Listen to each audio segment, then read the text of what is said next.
Thank you for watching this program brought to you by the Orthochat. Before we begin, please take some time to hear some information about our sponsors.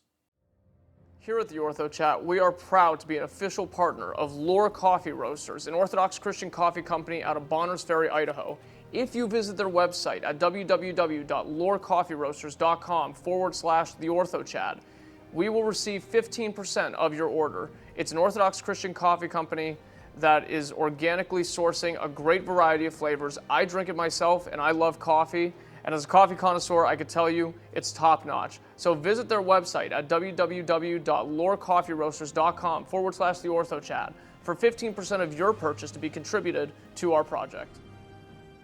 Here at the Orthochat, we are proud to be a partner of Scriptorum Press, a Christian publishing company that puts out great books about the lives of the saints, their teachings, and a variety of other Christian topics. My personal favorite in their collection is The Life of St. Dionysius the Areopagite. If you visit their website at scriptorumpress.ca and use the code ORTHOCHAT at checkout, you will receive 15% off of your order, and I encourage you all to check it out to pick up some great patristic and theological teachings, as well as iconographies to spiritually enrich you and help support the Orthochat and another great Christian company. We here at the Orthochat are proud to be a partner of the St. Maximus Society, run by Archimandrite Maximus Waymore and his collective. They put out great videos talking about the spiritual life, theology, and a variety of other Orthodox Christian topics. If you check out the link below this video, you could find their YouTube channel, and it's currently a growing project, and I implore you all to visit their site so that you can help support them and a great cause for the Orthodox Christian Church. Here at the Orthochat, we support the special needs, differently abled, and their families. That's why we are a proud sponsor of TP Splash Guard, a urinary assistance device for those who need some help during bathroom time. All you need to do is remove the holding seal with instructions on the front, open it up, remove the adhesive to attach it to the front of the toilet, and now it's easier in the restroom. If you would like to learn more about this revolutionary device for special needs and differently abled people, visit tpsplash.com. That's tpsplash.com to learn more and inquire about making a purchase. All statements and opinions expressed by guests of this podcast are not representative of the Orthochat, its host, or its producers, and should not be associated with the podcast unless explicitly stated by the host. You are listening to the Orthochat by Yanni Katsadas.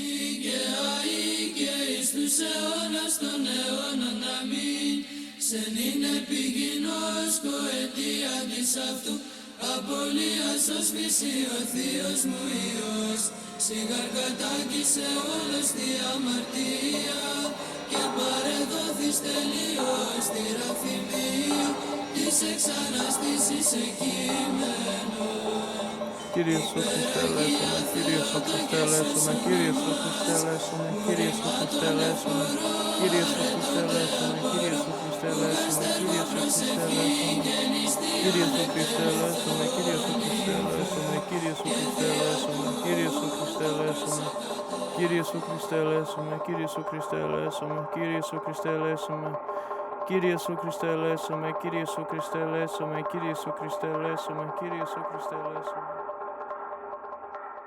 Greetings in Christ, brothers and sisters. Welcome to episode 68 of the Orthochat. We are here today with Father Deacon Patrick Kane. Father, how are you?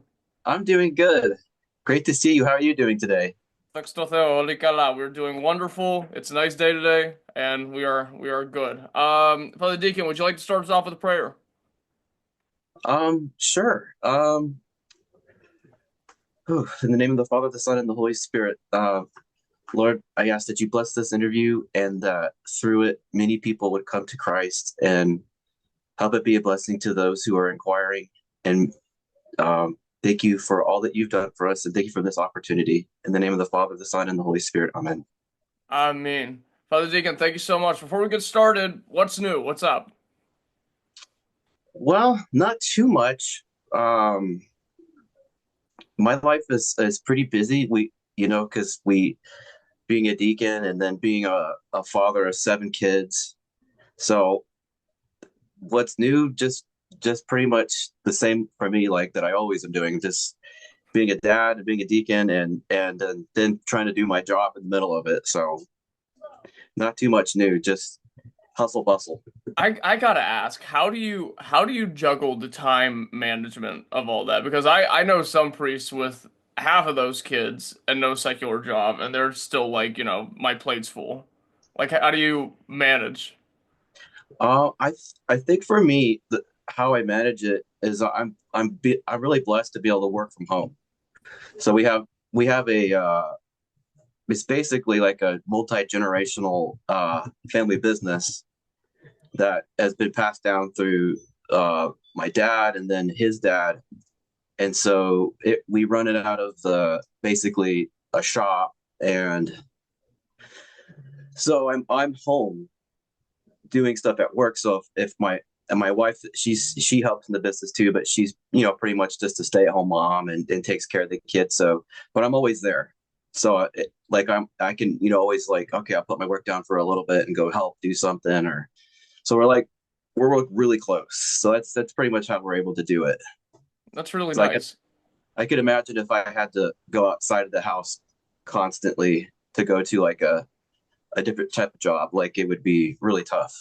But it's it it definitely is. It's not like it's not hard to have all the kids and stuff and do all that. It's just it you want to make sure everyone is getting like dad time. Yeah. And so much of it is about like perspective. You know what I mean? You could either let, the load of it, like the weight of it overbear you, or you could see it as, a blessing and so many elements of life that enrich it. What's the company that you guys function out of? We'll link it, whatever it is, in the description for people to check out. Cool, yeah, sure. So it's I don't know if you've ever seen the show Duck Dynasty. Oh yeah, I love that show. That was my favorite show, The Robinsons. I love Yeah, those guys. yeah, those guys are really cool. So what our business is that we make we make calls like they do. It's like Hmm. they specialize in like duck calls, but what we do is we make all different types of animals, whether it's like like predators for like coyotes and bobcats and mountain lions, or deer, elk, and javelina, turkey. So like we pretty much do the whole spectrum. And interestingly, we provide we make these littler things called reeds. Mm-hmm. Sometimes those go into the calls, and the guys at Duck Dynasty, they actually will sometimes order those little reeds for one of their calls that they use. Oh, okay. So Okay. You I've guys make never. pheasant calls? What was that? You guys make pheasant calls? Um, well, we make a call that you could use it's called like a locator call. So like Oh, if you okay. it's kind of a sound that they don't like, but they respond to it. Yeah. So yeah, Yeah, my grandfather was a big pheasant and quail hunter. That was pretty much all he went after, and he always used to bring them home. We have a big one hanging up on the mantle in the living room, and it's really cool. But yeah, no, yeah, send me the link after. We'll put that in the description because not a lot of Orthodox companies making hunting equipment. I wish they did. It's very yeah, everybody likes the masculine kind of angle of orthodoxy. It's like I don't see too many people hunting. More people should go hunting. It's fun. It's a good excuse to hang out with your buddies and get something fresh. yeah, definitely, yeah.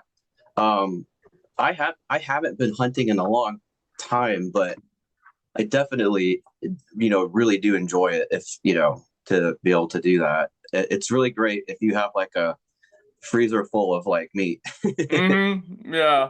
Especially with meat prices today. I know talking about meat during Lent, but it's like, it's crazy how expensive like meat has become the last like few years. No, I mean that's everything. Everything got expensive. You could talk about duck during Lent because it's a terrible meat that tastes like fish and nobody likes it. Um, but yeah, no, that's awesome. Yeah, no, I encourage it. What's the name of the business? It's called JC Products. JC Products. Okay, Yeah, everybody check out JC Products. We'll put the link down below to go order some calls. It'll be sweet. So, cool. Thank you. I appreciate that. yeah.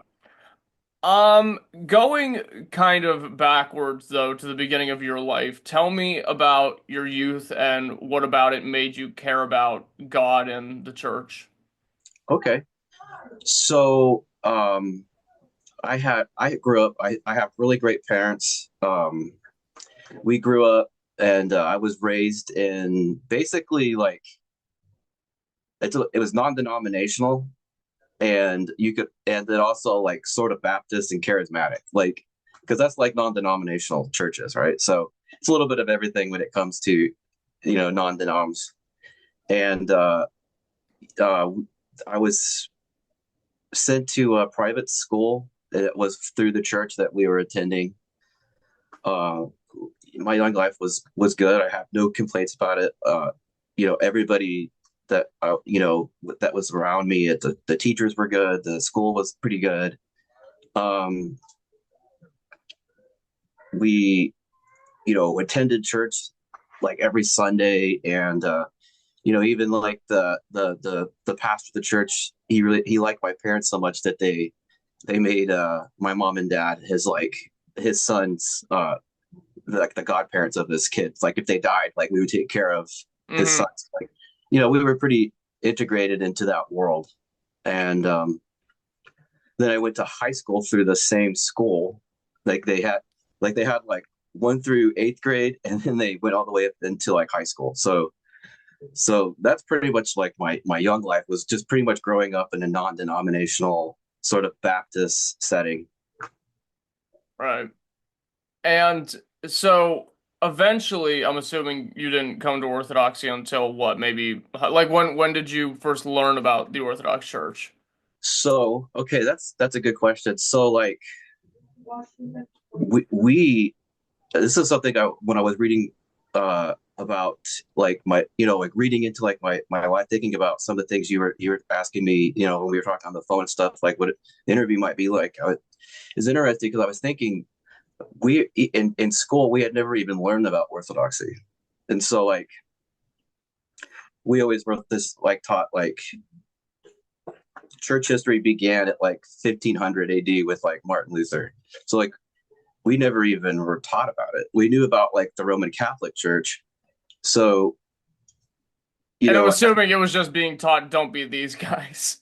right, pretty much. And um I remember one time our church, they did a mission trip that I was and they went to, I think it was an Orthodox country in Eastern Europe. So I don't remember the exact one it was. I think it was Croatia or something. But Probably Serbia because Croatia's all Catholic for the most part. yeah. Yes, it must have been Serbia. And I remember the pastor and his wife came back. This is the first time I heard about Orthodoxy, and they were like, we didn't really have much success with like converting people, but we like helped them out. But we were like really creeped out. They have these like pictures with like gods on them, and like it doesn't make any sense. And it's like In a manner of speak. like their eyes follow you. And I was like, that's really weird. Like, and I was like, what is this? And they're like, oh, they're a type of Catholic called Orthodox. So that was like the first time I had heard about Orthodoxy, right? So as far as like I so when I was became a when I got into like my teen years, I started to drift away from the whole Protestant world, kind of with like a rebellious face. And I don't know if you could see the guitars on the wall. Yeah, So I have those are sick. Yeah. like I still do to this day have a love for music, and so I kind of I grew up sort of like a metalhead. Was Oh, really into it. listen, you have no idea how much people in Greece love Led Zeppelin and Smashing Pumpkins. That's all you hear in the gyms. It's so That's cool. that's funny. Yeah. And so I started, like I never like was like mad at God or anything like that, or got into anything weird or anything. It just so it's like I was just like I don't even know what to believe when it comes to these. There's because every Protestant church that I would go to, they would teach sort of like the same thing, but then it'd be different. And this pastor over here, Pastor Bob and Pastor John, they're like, blah blah blah. It is so I just sort of like drifted away from that whole world. And then when I got into my 20s, I think about like 21, I started to like wanted to figure out like what religion I wanted to be, because uh you know I was starting to just feel like it was important that I needed to figure out stuff, and And then a couple years go by, and then I met my wife. We met when we were both like 24, and we got married within like 6 months of knowing each other. And then after we got married, we both really wanted to, you know, start our life out good with like we wanted to like let's go back into the Baptist church, you know, and we went all around to different churches. Like we even one time we went to Stephen Anderson's church, Faithful Word. Oh yeah, that bundle Yeah, of joy. Yeah. yeah. So like we went to his we attended like a few of his you know services, and we're just like, wow, this dude.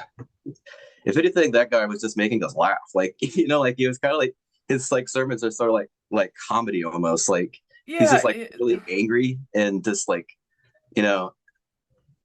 So it's yeah, it's but weird. It's like I feel like at least in like the past like 30, 40 years of Protestantism, you're seeing a lot of people try to fumble in the dark trying to make a connection, right? Because I think there was something about maybe like the 60s up to actually that's I mean probably even earlier than that, but it's like something about the last couple quote unquote generations of American Protestantism. I think there was enough to fight against to make like I don't know, like an apophatic connection with people. Like, hey, look, we're not these guys. Come to Christ because he's not this. But now I feel like that even that institution's gotten so hollowed out. They're trying to just find a way to connect with people, and now the only thing people are really drawn to is like people are starting to realize that the sacramental life is kind of the only thing that fills the hole. And I think that's why Catholicism and Orthodoxy are getting so much traction again. Maybe. right, yeah, I agree.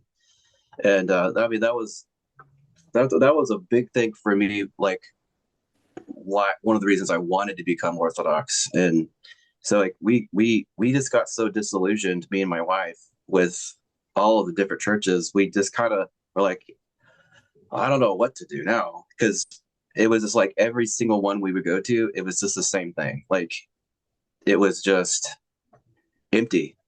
Right.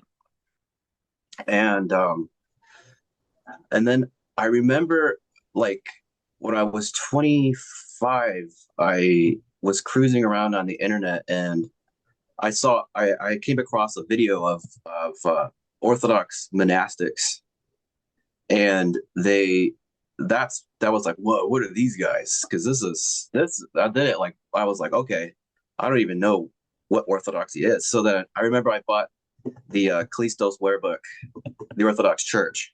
Like I ordered it off Amazon, and I was like, I paid for it to come like 1 day shipping, and I was like, then I just like devoured it, and I just kept devouring more and more and more and more and more books. And I did that for about like 2 years before I even ever stood foot into a church, because I felt like that probably wasn't like the best thing. I probably should just went.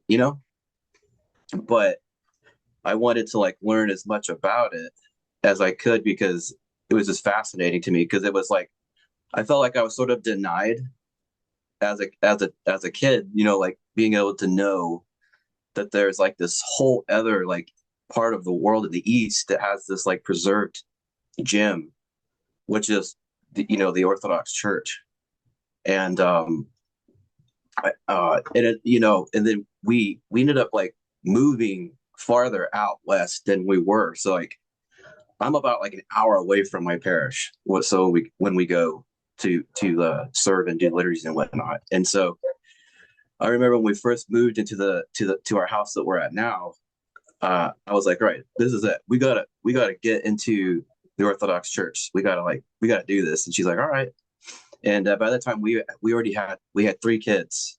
So we were like, we gotta get our kids in church, and we gotta do something. So I didn't even really know where to like start. So I just went on did like a Google search for Orthodox churches, near me, which there are none near me. But so I found like a few, and I was like, okay. And then I scrolling down, and then I saw a church that was the Exaltation of the Holy Cross was where we go now with Father Thomas Frisbee.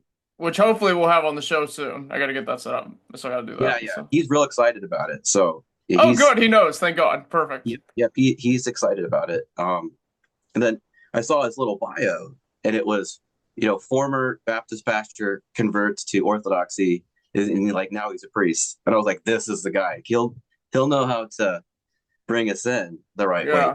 He'll have the understanding of what it's like to come from that mindset. You know who you should, episode 11 that we did, the first big one we did with that kind of like angle, so to speak, was with Father Dave Hovick, and he's awesome. He has like this huge, like extrapolated story about how he brought a whole parish of like kind of like American Reformed Protestants into Orthodoxy, and it was like this whole thing. And yeah, I think you should check that one out. You would love it. Oh, definitely, I'll definitely check it out. And so I remember I call him up. I was like, I just got done working out, and I was like, all right, I'm just gonna do it. So I call him up. He's like, this is Father Thomas, and I was like, Father Thomas, me and my wife would like to come to church. What do we got? What do we got to do? And he's like, well, how about you guys just come to a Vesper service first? And I'm like, okay. So a couple days go by. It's Saturday. We head off to Great Vespers, and I remember getting into the church and it just blew my mind. As soon as I walked into the doors, you smell the incense getting prepared by the altar servers, the candles, the light, the beauty, the iconostas, all the saints welcoming you into the church. And I remember, because Vespers is such a nice, solemn, quiet service. And it was just, you could just feel the peace of God And in that. man, like You know? here's the thing. It's like I've been Orthodox since I was like 40 days old. Like I've been doing this for a quarter of a century now. Especially when I was like a teenager, just kind of existing like I feel like a lot of guys in my position, a lot of people from like the quote unquote traditionally Orthodox countries like kind of lose an appreciation for that. What is it like getting that for the first time? Like what does that even feel like? It's a crazy feeling because, the Vesper service was one thing. And then the next morning we went to the liturgy. And that was the first time seeing, like the whole liturgy and all the moving parts and people going up for the Eucharist and the great sensing and all that stuff was going on. And it's like I remember me and my wife, we didn't say anything to each other till we got to maybe like 30 minutes into the drive. And we're like, wow, like what was that? And then Yeah. she's like, I don't know, but it was something. I was like, we need more of this. Like I want more of this because we were just sort of like, because I hear sometimes people go in and they're sort of like it's sort of like a culture shock. They're like, Sure. well, this is weird. Like, what are they doing? For us, it wasn't like that. It was like this is what I've always Christianity should be like. Like, you know what I mean? When you read the Old Testament and you see the worship going on in the temple, I'd always imagine like that's what like a church should be like. It should be like magnificent, grand, and beautiful.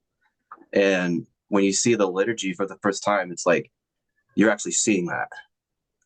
And Right. it just blew us away. We didn't really we like I said, we didn't even say a word to each other because we were sort of like dazed from all of what was going on, because we did at the time had no idea why anyone was doing anything, so but we loved it. Since you're a little bit younger, I think than a lot of the people we have on the show, and you seem pretty lucid about not saying that any of the other guys aren't that I have on, but since you're pretty lucid about, what got you here, why you're here, are you seeing the converts that come into your parish have some of the same questions, some of the same attractions, concerns that you had when you were showing up, or do you think it's kind of differentiated across the board?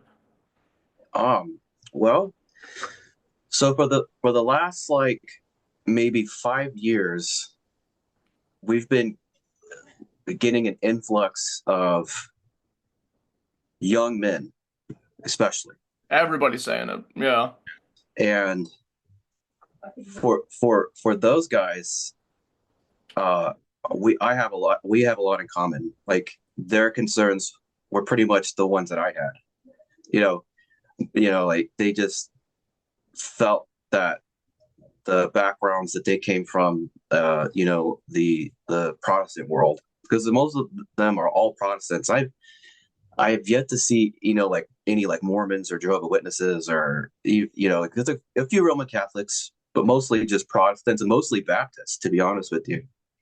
Right. And it's just the same stuff. They're tired of the smoke machine, dim the lights stuff. Well, we have smoke machines too. They're just analog, except you just don't plug them in. Right. Yeah. We got the old models. You got the thing I thought we got. Yeah. But so like they just like it, a lot of them, are just like, if you watched Father Trenum's video on bringing in these young guys, and he's like, he's basically, when he got interviewed by forget what paper interviewed him, but he was saying like there's just a crisis in men, especially because they really want something masculine, and they're finding it in the church. And we all come in with like different barbs and like outer edges that is really rough, and it's really interesting to see like how you could get like a lot of these guys that come in, they're like, they're looking for it, they're searching for the truth, they're a little rough around the edges, with different things, and the church just is like molding them into beautiful polished gems. Like And it's cool. It's really here's cool. here's the thing. It's like I feel like the term masculinity has gotten. I feel like that's what people think they're looking for in a way because like when you say masculinity, I guess to like like a Gen Z guy, or you say it's like one of these guys that are like younger than both of us at this rate. Yeah. I think the automatic thought is just like, okay, taking a hunk out of like raw meat instead of like cooking it and then like chopping wood with an axe in like the rain.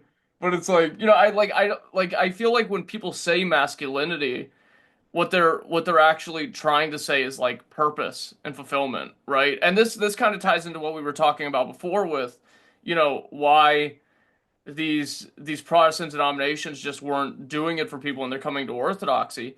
I've been having a very hard time trying to articulate, like trying to put that into words, like what that is. And the only way I've been able to come up with it is, I guess, like the ceiling of potential, right? Because like and you can help me with this, but it's like when you look at Protestants, it's like, okay, what does the best Protestant look like? What does the ideal look like? What can you do? And it's showing up and it's listening to testimonies and verses from scripture and like Hillsong videos on YouTube on like a JBL speaker that Pastor Jim brought in, and it's like, Yeah. okay, and beyond that, like the quote unquote extracurriculars of that just pretty much look like you kind of street preaching, and I don't want to be, I mean, trust me, I don't have a problem diminishing Catholicism, but it's like, when I look at the Catholic Church, there's not a lot identifiable to where you could say, okay, yeah, they're better, but see you don't see people come out of that are like Orthodox monastics living in the world how we have regular people who are just like, they're like little monastics, little angels just walking around not even attached to like a Yeronda or something like that. In Orthodoxy, the spectrum is so wide.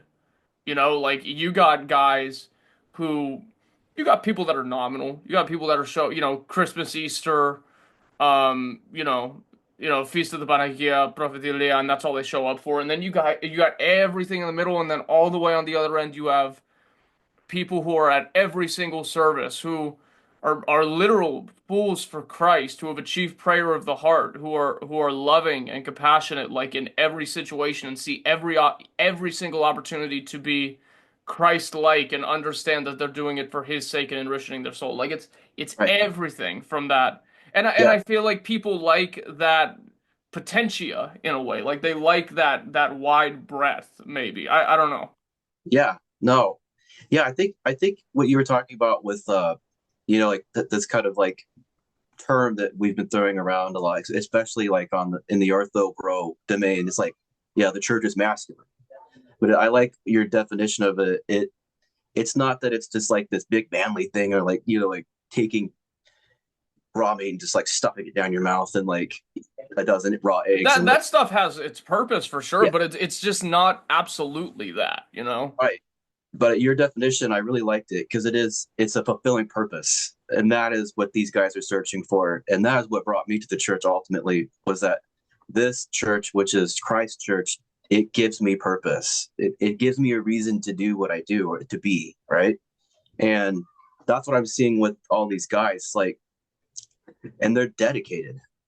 They're at every service. They don't miss a service, and it's incredible.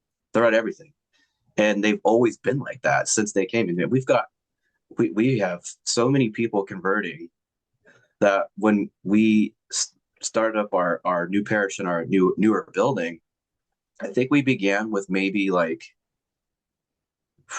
maybe 20 parishioners, and now we're like, the last Sunday we were hovering around 115 to 112 people, and it's just and we've got to the point to where like we have removed chairs, and we're like, half of our church is like the old school where like there's no chairs, you just stand the whole time, and they're there. You're like, it's just people and families, and there's like kids and playing around, there's babies crying, and it's just like wonderful. It's like, like our priest, when we first came, I was like, how am I going to get my kids to be quiet during the service, because they were still just, at that time we had the three, and they were still really young, and they were still crying, and he's like, hey, if the church isn't crying, then it's dying. So it's refreshing to hear all these families, all these babies, all these little kids and running around, and so the parish are, and I know a lot of Orthodox parishes are going through this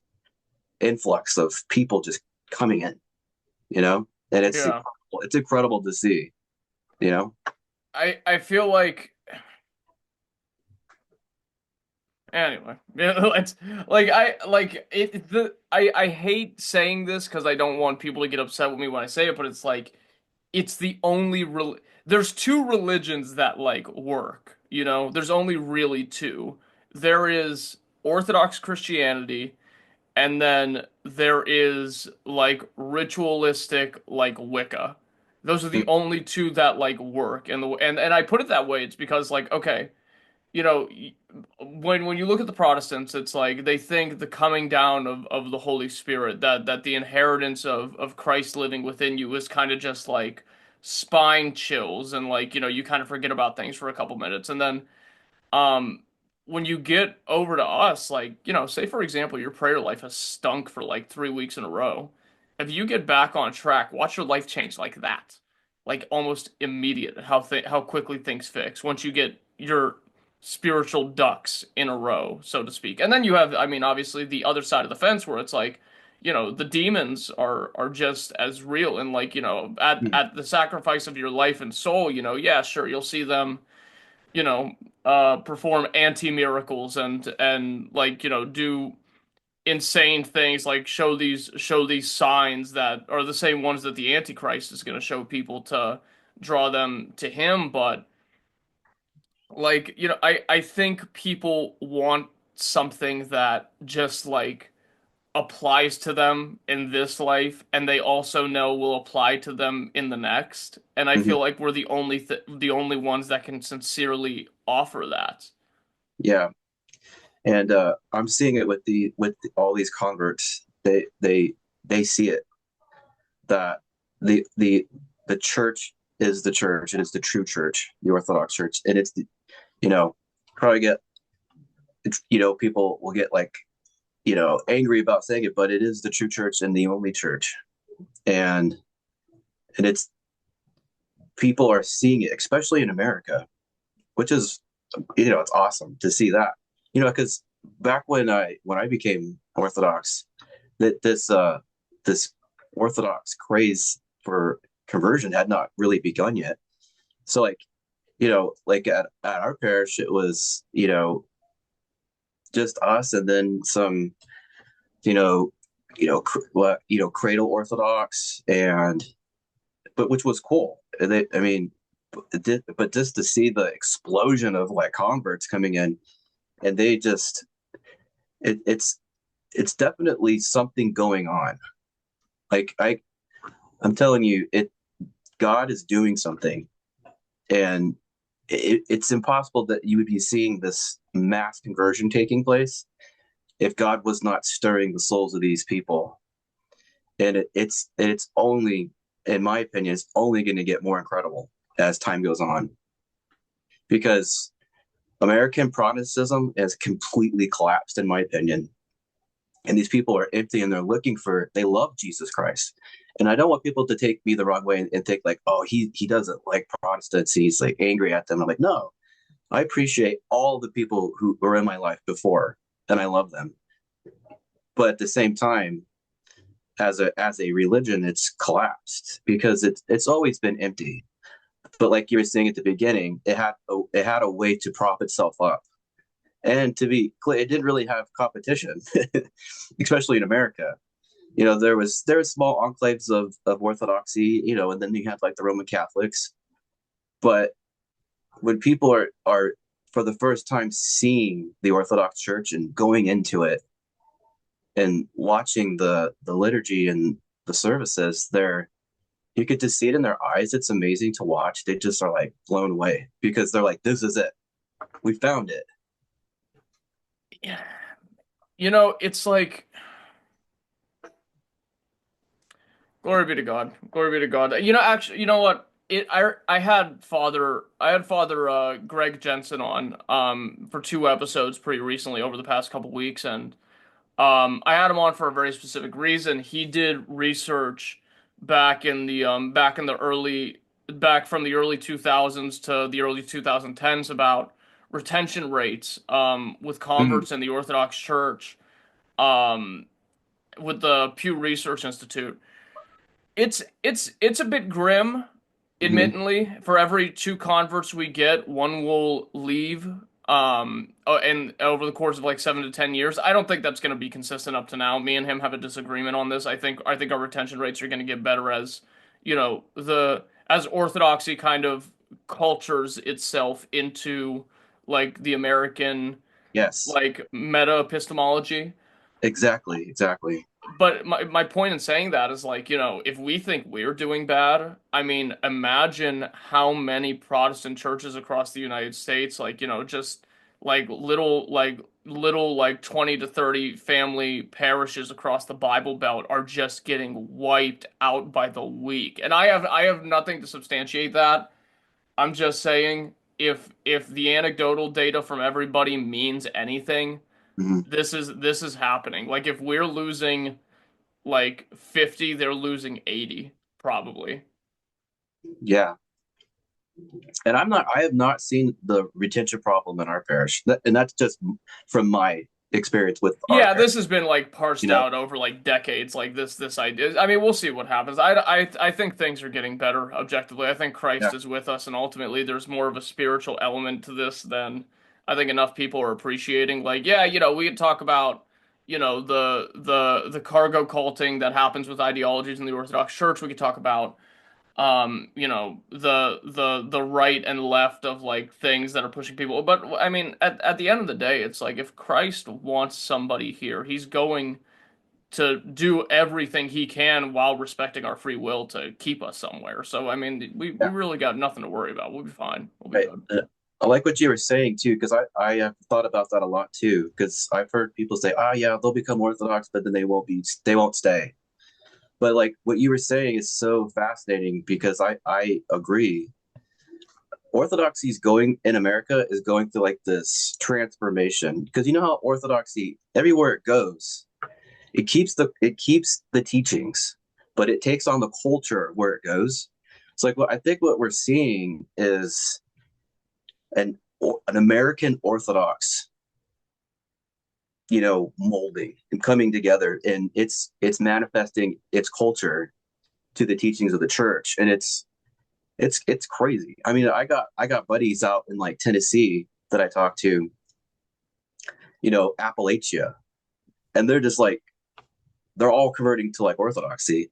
So you just have like and like that when you if you see like their churches or like watch videos or visit them, the churches in Appalachia take on this sort of like really cool Southern twist in the culture within the parish, and that is what's going on right now. And once we finally get our roots established, then I don't think we're going to have a problem with retention, because people are just, it's going to be the only church I think that people are going to be like, yeah, this is it. This is the new American religion, is in my opinion. And here's the thing. It's like I know there's a big long debate in here that like kind of like pushes people on edge, but it's like, the idea of culture, right? Like, are there good cultures or bad cultures? Which cultures are better than others? What does that mean? But here's the reality of it. Orthodoxy turns even the worst of cultures into the best. This is evident from the Old Testament. I mean, Mhm. the Old Testament Jews had a proclivity to worship false gods and to be disobedient to God, and even through them, Saint Catherine talks about this. Even through them was born the perfect Son of God to save humanity from its sins. It's like, Mhm. and God prepares peoples for this, right? Like you have like Plato, and you have the Greek philosophers that were the predicators for everything that Saint Dionysius and Saint Maximus talked about, like this foundational base that prepared people for Christ to enter into their meta consciousness. You have Saint Nikolai Velimirovich, who in Prayers by the Lake, he's almost he's almost implicitly calling Siddhartha Gautama, the Buddha, a manifestation of the spermatikos logos, like the predicator to the thing that's going to get people ready for Christ to enter into their people. Like Right. this is like a universal thing, and this is what I'm so excited for.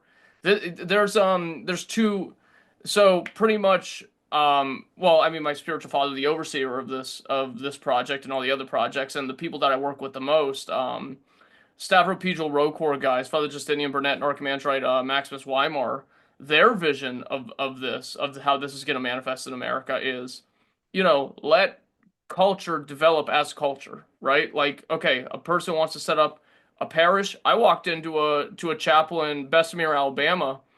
The priests are wearing Greek vestments. The chanting is Antiochian. The iconostasis looks Carpatho-Russian. It's like these people picked the best parts of what they like, and they made it their own. And it's Mhm. like their thing, sincerely theirs, in a way that, some people have other solutions to kind of circumventing this issue, but a part of me says that's like the right approach, and I am so excited to see what American Orthodoxy is going to be, because I feel like that's like an inevitability eventually. Yes, I'm excited for it too. Um, I think the next 20, 30 years is we're going to see it manifest into what it's going to be. And I always tell God, like, I just want to be part of it. That's like that's like my life. That's all I want to do, is just be part of that. Because our country, it has a lot of things going on, good and bad. Even from its beginning, it's never been the perfect place and all that stuff. But I Oh have, man, but it's so fun. It's yeah, so fun here. America's a blast. Like, yeah, as a Greek from Greece, you don't realize how much is happening here in comparison to other parts of the world. It's like it's always just happening things. yeah. Like, yeah. Don't misunderstand me. What I mean is, like, I love this country, and I so many people in my family, they're they were in the service. I think I'm like, no, yeah, me and my dad, the only ones from our paternal line who did not serve in the military. And we've got roots in this country going back all the way to like the 1690. So you're heritage American. Yeah, Um, yeah, my dad's family immigrated from, well, I don't even think you call it immigrant. They were colonizer. They colonized from uh Somi region in England, and they came over through Maine, and then set up a lot of stuff on the. They were sailors. Like the whole family is just nothing but sailors. So it's like Navy guys. That's how my grandfather and his father were. They were sponge fishers in Greece. Yeah. Yeah, so it's just so I have an invested interest in this place to make sure that it stays and becomes what it ultimately could be. Like I almost envision, like, if you think about America and the way it is, it's almost like I'm not saying it's like the third Rome or anything, but it's like a type of Rome, right? And I feel like, just like how Rome was pagan in a way, and not in a way, it was pagan, and America's kind of can't make up its mind what it is. It's like pluralistic. Seeing it like this, almost like this circle come back again to the empire being, re-Christianized. And it's like, I almost feel like we're like in those early days with like Emperor Constantine, and like, not that Donald Trump's going to be like, we're going to make Orthodoxy the state religion. Like, I don't see him doing that, but like, Maybe Greek Independence Day coming up, he'll say that. Who knows? yeah, that'd be Because he wild. always he always has he always has the Archbishop over, and it's like, oh man, one day he's just gonna say it. He's just gonna be like, yeah, everyone's gonna do this now. Maybe. Who knows? Yeah, we're going to make America Christian. So I'm excited. I'm I am really too. it's something. It's not going to come without its challenges, but it if God wants it to come to pass and we're willing, that's all that matters. America's a cool place, and Americans are very cool people. And you know what? St. Paisios said very explicitly, one day America will be holy. And in the same way that I'm taking his word for the Marble Emperor stuff, and hopefully we'll get Hagia Sophia back, I'm taking his word on that too. So Yeah. Yes. When St. Paisios says that, I am totally on board. I love that too. That one day America will be holy. And I believe it too. yeah, thank God. But anyway, tell me, so you get baptized. Tell Mhm. me about what those first days and weeks were like, and then tell me how eventually you fell upon the diaconate. So, when we were baptized, it was a very like amazing thing. So we were brought in, my wife and I, and when we did get baptized, we were up to 5 kids, and then I worked on my parents, and ended up they got converted too, and then we all were baptized on the same day, and so we all it was like my whole immediate family was baptized into the church on the same day, and it was that was really cool. Like, I because I thought my parents were gonna like struggle with it, right? But they didn't, and they fell in love with the church just like we did, and it didn't. It was a easy thing, like it wasn't hard, and I wish it was like that for everybody, because I see a lot of families when they convert. There's parents or wives or husbands are just like, oh man, I can't believe you did that, and then there's like this strife in between in their family. But it was a blessing for us because everyone came in at the same time, and so that was a miracle in itself. I got a stupid question.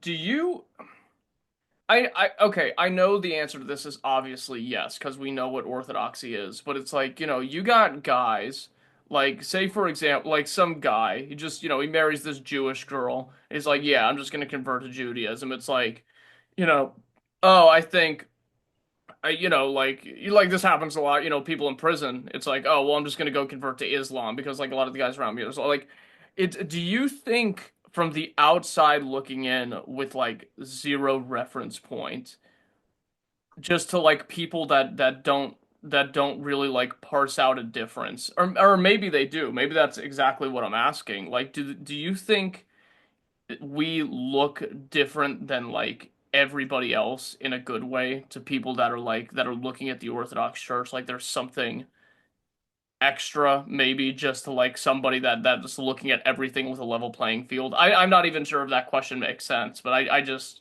Yeah. No, I think there is the special difference that people see.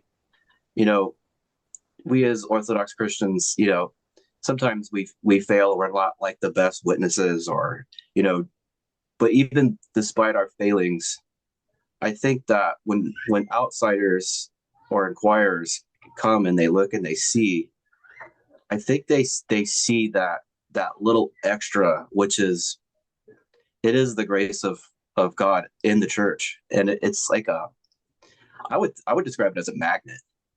If their hearts are truly open and seeking, they're not going to be able to escape that magnet. And so is that kind of answer your question? yeah, it's like they're look, I'm 25, I'm ancient. I feel ancient.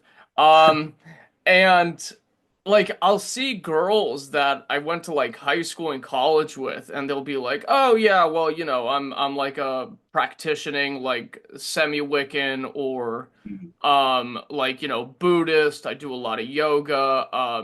Some people become like nominally Islamic through like marriage or just like kind of any combination of happening things that lead people to these places, and I never see anybody really happy. Like nobody ever looks at this decision and was like, "Yep, this did it. This was like the crux of my life that changed me." And now and the difference is like when they come to Orthodoxy, it's like, you know, oh my goodness, things are finally okay for the first time ever. And like I wish there was like a succinct way to there isn't a succinct way to like articulate that to people, by the way. Like the best evangelization is telling people come and see and Mm, feel the angels around you in the divine liturgy. Like mm, Saint Gabriel of Georgia, I think I've said this quote a million times on the podcast, but it's so touching. He says, if you realize the grace that was present during the liturgies, you would take the dust off the floor and you would wash your face with it. mhm. Like, and it's like, how do you get that to people like outside of the experiential element? I don't think there's a way, but I wish there was a way to like tell people that without looking like everybody else, because it's so nice what we got going on, you Yes, know? right. I think it's about getting them in there so they can experience it. It's Yeah. that our church is so, based on experiencing it because, we're all active members within the body of Christ. So it's just that it, on the outside, they might be like totally like, oh man, what is this? But I've just seen it so many times with people coming in. As soon as once they experience it, most of the time I've seen a few people like not be interested, right? But for the majority, it's just like they just love it. Oh yeah, if you get over to us with a healthy dose of sincerity, this stuff hits you like a truck. Like it just one-shots you. And you're Yeah, like, yeah, it does for sure. It's a yeah. it's a really incredible thing to see too. Crazy. So your whole family gets baptized, which I think is very like, from my culture, and I'm sure like Russians and Serbs would agree with me, like an entire family like coming into the light, so to speak, all together for the first time. It's like it seems like extraordinary, just like something very peculiar in the best ways, you Mm-hmm. know? Mm-hmm. Yeah, it was like one of the best days of our lives, and there's no way you would ever be able to forget that moment. I remember that was funny because I believe we got baptized January 1st or something. Yes, and it was like cold. We live in Arizona, but like we don't get as cold as like other places. Are you But like close to Yeronda's monastery in Florence? I'm like probably 2.5 hours away. If you ever want to burn a tank of gas when I'm down there, I'll call you. We'll hang out.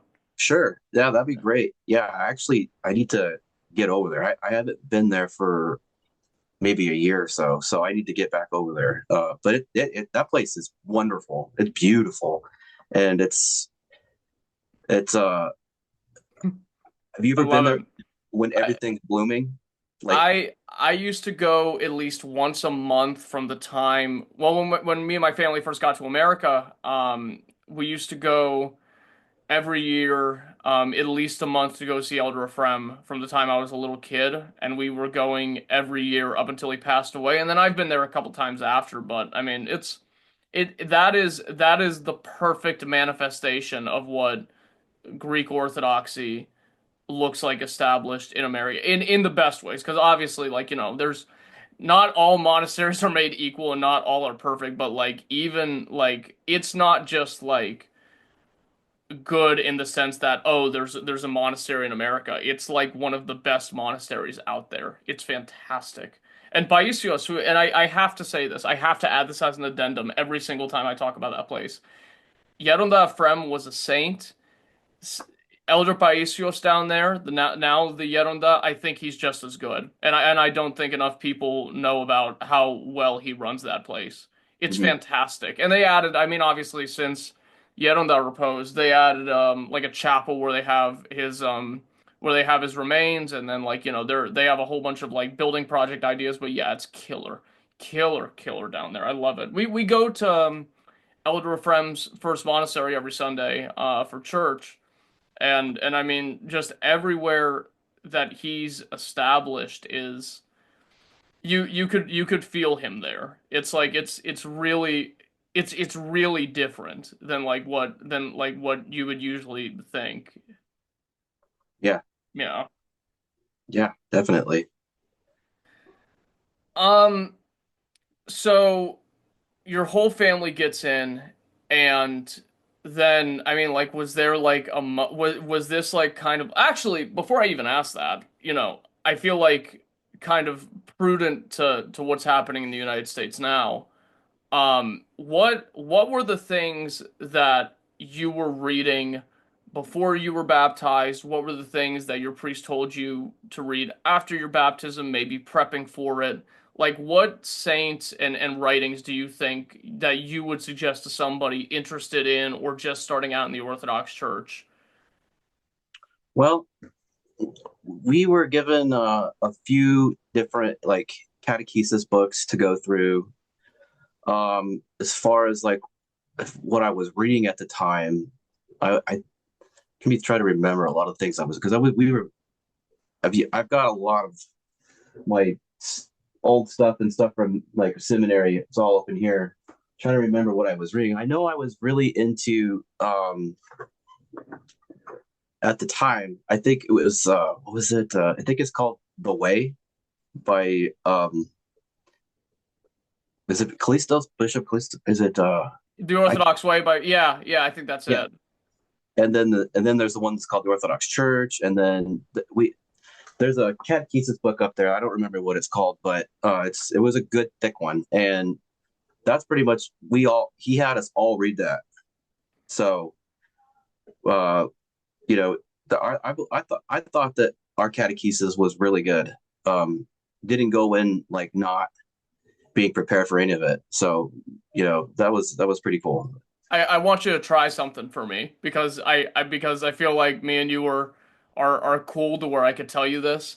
I want you to try to use St. John Chrysostom's commentary on Matthew as a catechesis, because it's thick. It's like it's upwards of like 2,500 pages, but it is like the whole of everything we are condensed into like an exegetical commentary, and I'm like, people don't know about this. It's like incredible how dense it is with every single thing we believe in. It's crazy. All right, I'll check that out. Yeah, Definitely. super cool. I'll send you a PDF, but Thank you. yeah, no, I think people, like, especially now, like, there's a lot of people getting into like the more recent Greek saints. Like a lot of people like Saint Theophan the Recluse. People, I always tell people read Saint Nikon of Optina. He's very modern and practical in a way that like speaks to like, the problems of the modern spirit. Like I feel like he's particularly good out of the Optina fathers for that Mhm. for that angle. But so you actually did go to seminary. Tell me about that. Yeah, I went to the St. Stephen's. It used to be called like the diaconate program, and Hmm. now it's called and it always has been sort of what they call the Antiochian House of Studies. Oh yeah, yeah, yeah. I know the guys that run that. They're good people. Yeah, they're really really great. And so I remember when before I was just a catechumen and Father Thomas came over to visit, and I was like, I want to be a priest. And he just kind of like looked at me like, you got a long way to go, dude. He's like, but we'll see what we can do. And so since the moment, even before, serving in the altar, it's just like kind of like a helper. Uh, I've always known that I wanted to do that. I feel like I was called to do it, but I love to do it. Uh, to me, there's nothing more enjoyable than the services, and I don't know. It's just I couldn't imagine like not doing it. So I don't know. I kind of forgot what your question was there, where I was going with that, but Well, tell me about like, I mean, what was your experience with the seminary? I mean, like, what were the things that, was there anything about it that spoke to you necessarily about like, this was like a nice experience and such yeah, and such? no, um, I really, really like that program, and I recommend it. If you're seeking to, just if you just want to go like learn about the church, or if you are, maybe wanting to be a deacon or a priest down the road, it's a great program. And a lot of people are like, oh, it's not like a traditional seminary where you go and you're there, and you have to stay there for like 4 years and live there. But it doesn't really change the fact of the workload that they put you through. So, it's I believe it's a 3-year program. It could be 4 now, but I think it's 3 still. And each semester, it's just books and books and books and books and reading. And they really test you. And you come out of it knowing like so much more than you did when you first went in. It's like, it was great. And all of the stuff that they have you read, it's stuff that you would want to keep around forever. I mean, like, I don't know if you could see it, but that whole stack to about the bottom there is just books from that I had to get from the courses. Oh, no kidding. Except for Arnold Schwarzenegger's bodybuilding encyclopedia. That one, that's extra. That was just something I've had since I was like, Yeah, when I try to show people my bookshelf, it's like, oh yeah, here's the whole Synaxarion, here's my Philokalia. Oh yeah, wait, ignore like all three, the first three books of Dune. Yeah, no, forget about that. And then it's like yeah, all the other stuff. Yeah, so, yeah. but I got another bookshelf over here. That's where my sci-fi collection is. Like my Dune and C.S. Lewis and Tolkien and all my stuff over there. So yeah, no, I love Screw Tape Letter. Best novel I remember reading when I was younger. I really liked World War Z. I love anthology books. I thought that was killer. I can't believe the movie stunk that bad, but anyway. yeah. Uh, Oh, I have not read World War Z, but I've heard it's really good. Yeah, it's good. There's a part of it that I don't like that kind of like demeans Russians like and kind of like counter signals religion a little bit. But besides that, I think the concept of the book is like super cool. But That is cool. anyway, yeah. Anyway, so you get out of it, and I mean, essentially here you are. So I mean, what does your life look like now working in the diaconate, and when do you think you'll enter the priesthood, God willingly? Well, yeah, God willing, it's pretty much, you know, I the way I look, this is the way I look at it. Like I am so happy and blessed to serve in diaconate that I'm happy with where I'm at. Uh, you know, as far as like me, like I would love to be a priest whenever God and the bishop are like, all right, we need you to do this. I'm there to do it. Um, but as for like now or to that day comes, like I uh I really wouldn't change anything because I the diaconate is when I first became a deacon, it was like I wanted it, but then when you go and you have to serve your first liturgy, to be honest, it was terrifying. Like, you know, I'm sure.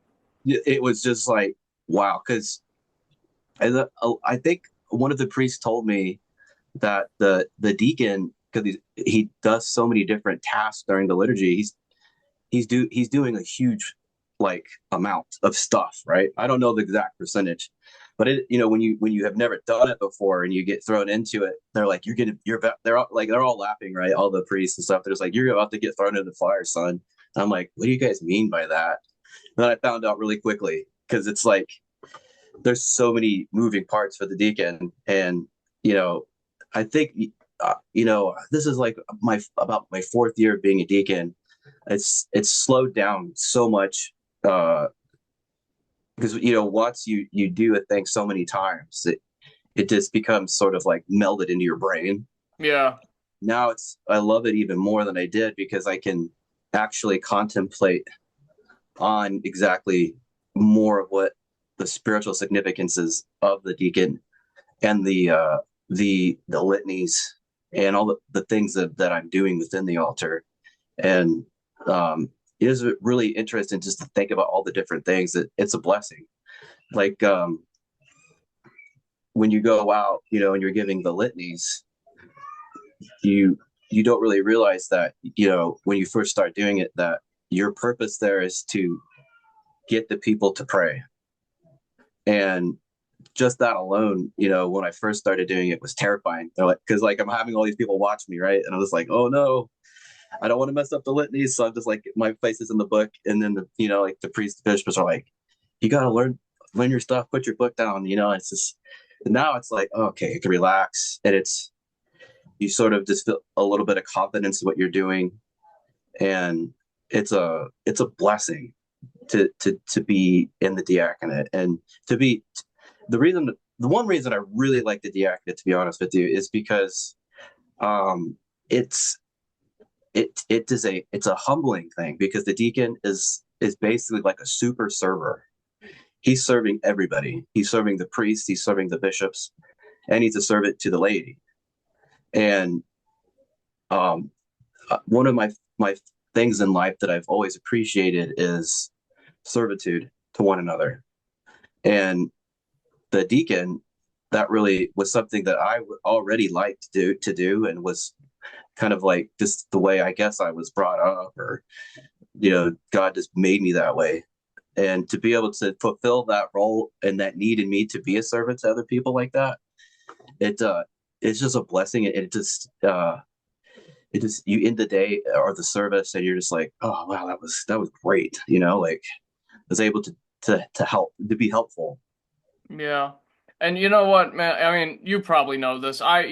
Some people learn this the easy way or the hard way. I learned it the hard way because, I'm young, but so much of aptitude is just decompressing. Like, when you chill out, you do what you think you're supposed to do, things work out. And, the other thing is like, I'm Go Arch. I have been in my entire life. I love my people. Great Mhm. priest up here in Gomop, great bishop, great things happening here, but I look at some of these priests, majority of which don't have a dedicated deacon. And when you see how much a deacon does, like, I'll visit like Antiochia and Rocor parishes, it's like, I see how much a deacon does. You really get a sense of like, oh, wow, all of that weight is on the priest, on top of whatever a priest needs to do, on top of the Mhm. fact that priests are also pretty much like the secondary parish accountants and like community organizers and stuff, and they still keep their composure. How crazy Yeah. is that? You know? Yeah. And this is why I tell people all the time, it's like, listen, if you're thinking about the priesthood, the diaconate's really a sweet spot to be in because you get to do all of the cool ecclesiastical stuff without like, the weight of the world on your shoulders for the most part. And Yeah. plus it is you can't comprehend how much you're helping, like how much you're contributing, like through that order of the clergy. Yeah. No, I agree with that totally. You know, being a deacon, you get to, you become like really close with your priest. And you know, and it's interesting because even the liturgy, the deacon, he will come to the of course the corners, and the priest will bless him on the head. And there's multiple spots where that happens within the liturgy. And it's interesting because it's like you really do start to see and feel that your priest is your father in a way. And there's this unique, I feel like, father son relationship between the priest and the deacon. And I'll tell you what, I don't know anyone that works harder than our parish priest. And I mean, he's a wonderful man, and he just sacrifices himself constantly. And um, like you're saying, like it's wonderful to be able to help with that workload, because if there's no deacon, and it's really funny because sometimes, like, if like I'm sick or I have to go do some sort of like business thing or something, I'll be like, Father, is it all right if I'm gonna have to miss this day or that day or something? And he'll be like, yeah. And then I come back like the next week or whatever. He'll be like, you're not going anywhere again. We forgot what it was like to not have a deacon. And it always makes me laugh. I'm like, so I guess you guys do need me, huh? Yeah. But yeah, it's a blessing to be a servant to the priests and to the bishops.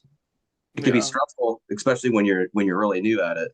But you grow into it fairly quickly, because you kind of have to. This is the way it goes. But Yeah. Big time.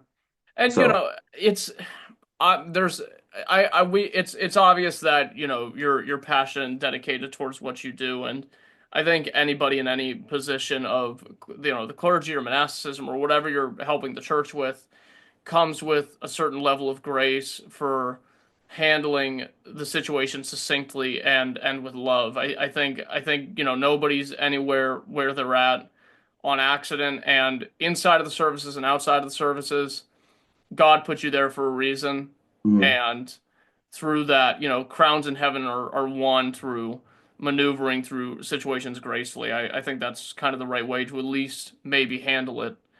Um, but outside of that, you're on the internet as much as I am. You seem somewhere around my age, probably a little bit older, mm, and we see the Orthodox kind of orientation or what it's turned into online interact with things happening in the world. mm, And I think maybe not being a participant in it, but being like an observer from the outside in, like seeing other Orthodox Christians, how they interact with kind of events happening domestically and foreign. What do you think you've learned, like just witnessing this, about how Orthodox Christians think about world events from observing them on the internet? And do you think things are going in a good direction? And feel free to extrapolate as little as you would want on that because of the sensitivity of it. But I think it's interesting for us to maybe talk about. yeah, it is interesting to see the I guess what do they call it, like the ortho bro sphere, or maybe not even that, just like general orthodoxy online. For whoever may use that term derogatorily or positively, like, because I Yeah, mean it can have every angle, you know? I mean, to me, I mean, because I was born in 1986, so I'm a millennial. So I, I think I just turned 38 or 39 or something. I don't even know. I don't keep track anymore. I'm getting close, right, Yeah. to 40. But the internet is, you know, to me, the internet is a blessing in a way. It's because if you think about it, back in the old day, you have to like write a letter, and it took like 2 weeks to get where it was going, or like you had to depend upon the state media to tell you what was going on in the world. So to a degree, it's, as far as information, it's still kind of the same way.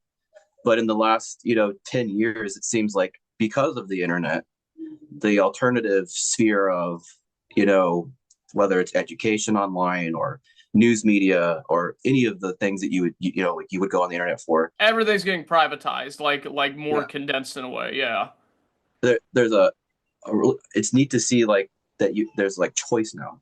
And I think without the internet, there wouldn't be this choice, or of like where you want to like develop your worldview, or on geopolitics, or anything political, or anything like that. And as far as like orthodoxy, you know, I see most of the stuff that I see, not all of it, Okay, there's some of it's like a little bit like too edgy for me, but Yeah, like we got some edges to sand out, so to speak, for yeah, sure.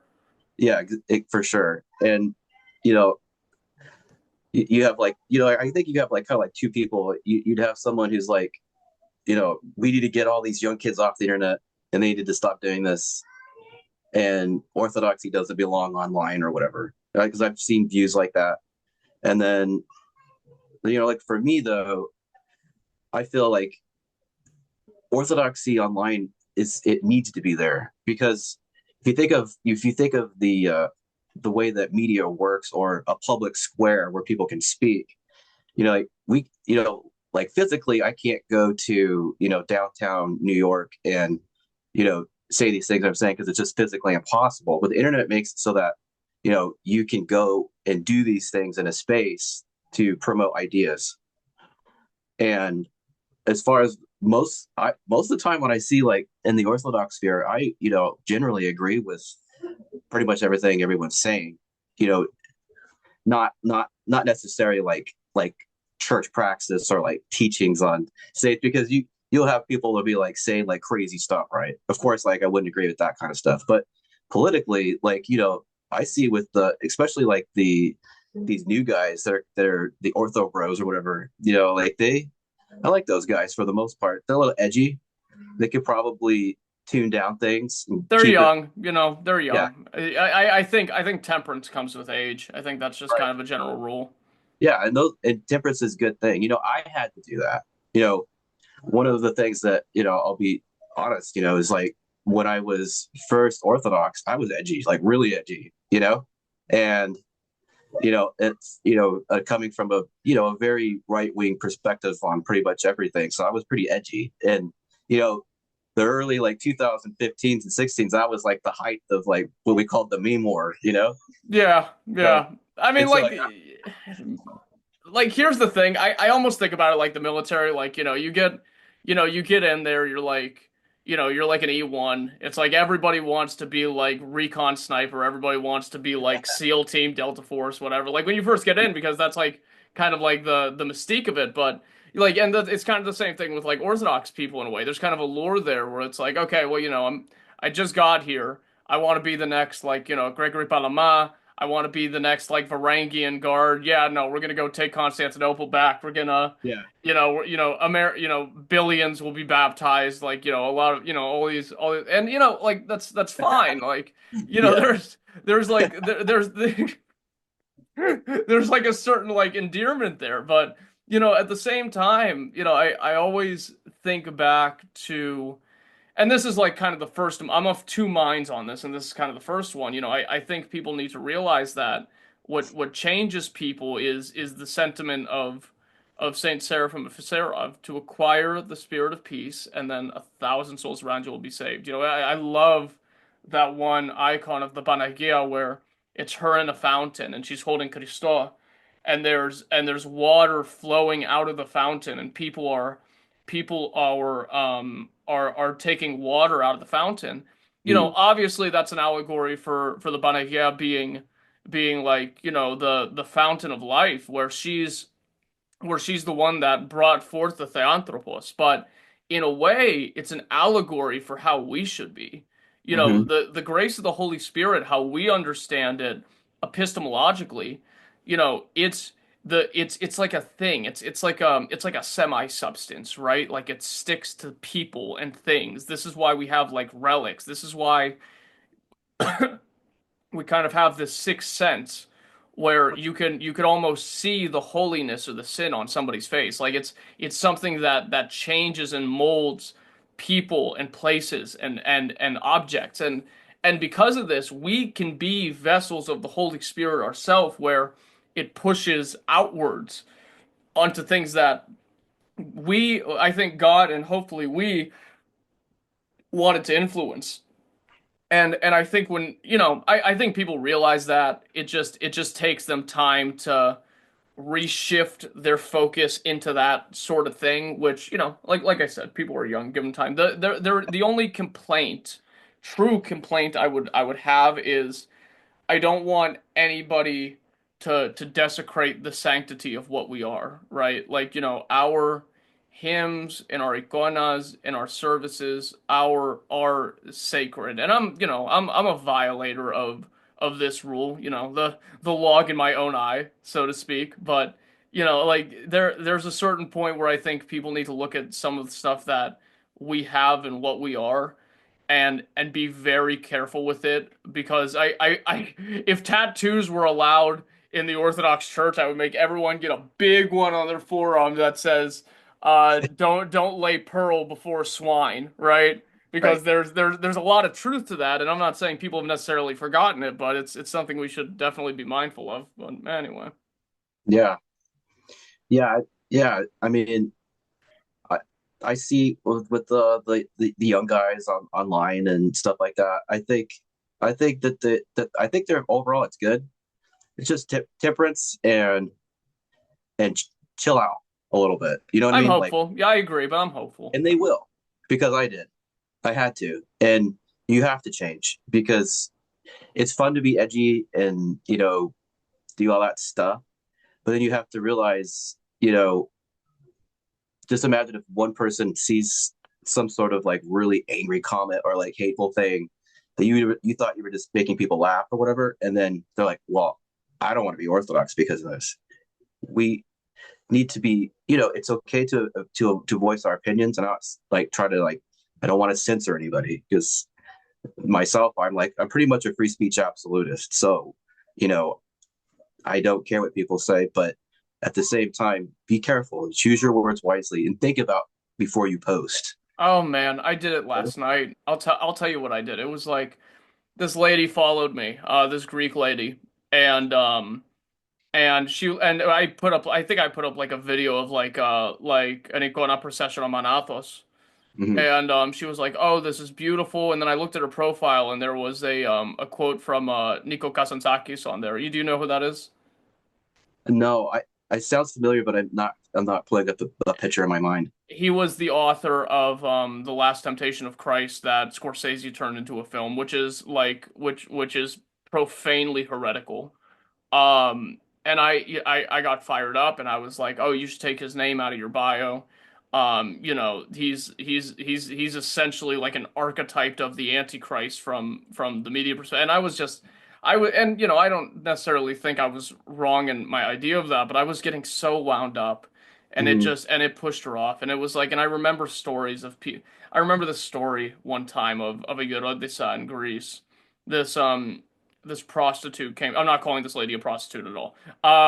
But this prostitute came to her monastery, and she was dressed like how she was dressed, whatever that may be, and she screamed at her like, "Get out of the church, dress appropriately, whatever." And then an angel appeared to her and said, "Because of you, she will never find Christ." And I'm like, what do you do with that? Like, watch yourself, man, because if you get fired up and you think you're being Mr. Crusader, which you're trying to be, and you turn somebody away from Christ, what do you do with that? How do you live with yourself? And it hurts bad. It's like, Mm-hmm. It and does. Yeah, that's why it's important. It's really important to think about what you say online before you do it, and for that exact reason, because what we will, one of the most terrifying words the Lord ever said is, "We will be held for every word that we said. We'll be held accountable for it," right?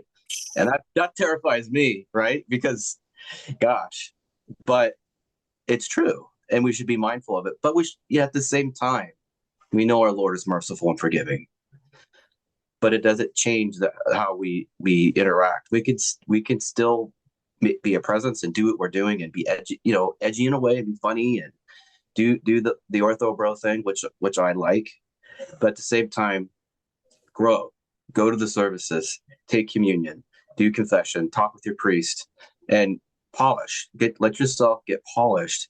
And then, I remember like I had, I won't go into certain views that I held like when I was like a young guy, but it's crazy how orthodoxy, if you do let the grace of God change you, how much radically different, you know, I am than I was like then. And that same change everybody will go through. if they allow, you know, Christ to work through them. And he will temper us, and we will be what we need to be. It's really only after that flip that you start to understand why people articulate sin as a disease. Hmm. Because Mhm. it changes every somebody living in sin is the same kind of terrible that all the other ones are when they think it's freedom. But when you become a slave of Christ, that's when God molds you into the particularity that he needs you to be. And this is, and I say it all the time. I really should, I don't know, but it's like the diversity of the spirit, right? Like how God morphs us into so many different things, but all at the same time working towards his glory when Mhm. most people think the opposite is the case. Mm. Yeah. So you're a deacon, Mhm. and in saying that, a lot of people have this perception that, which is true to an extent, that the priest has a more direct involvement with the people they serve. Mhm. And has maybe a more intimate relationship. Not, I'm not saying that, demeaningly at all, but what I am saying, but I want to ask, as a deacon, how do you interact with the laity in your parish, and what assistance are you able to offer them, and how have these interactions maybe shifted you? Yeah. So the way I interact with the parish is, well, like one, we're like I say, maybe like 100, 115 people. And out of those people, I'm friends with everybody. So, like we function, our parish functions like a big family in a way, how it should, right? And the way I interact with them, not only through the litanies and calling them for prayer and things like that, calling them to do these things, I serve the tables after, during during the luncheon in the hall and whatever. And so, I let people get their food and they're like eating. And then one of the ways I like to be helpful, and the actual description of a deacon in the New Testament is they were serving the tables, because the priests were like, all right, we can't be doing all this stuff. We need someone else to help us. So they were like, well, let's get the deacons to do it. So like the deacon, I think it means server, if I'm not mistaken.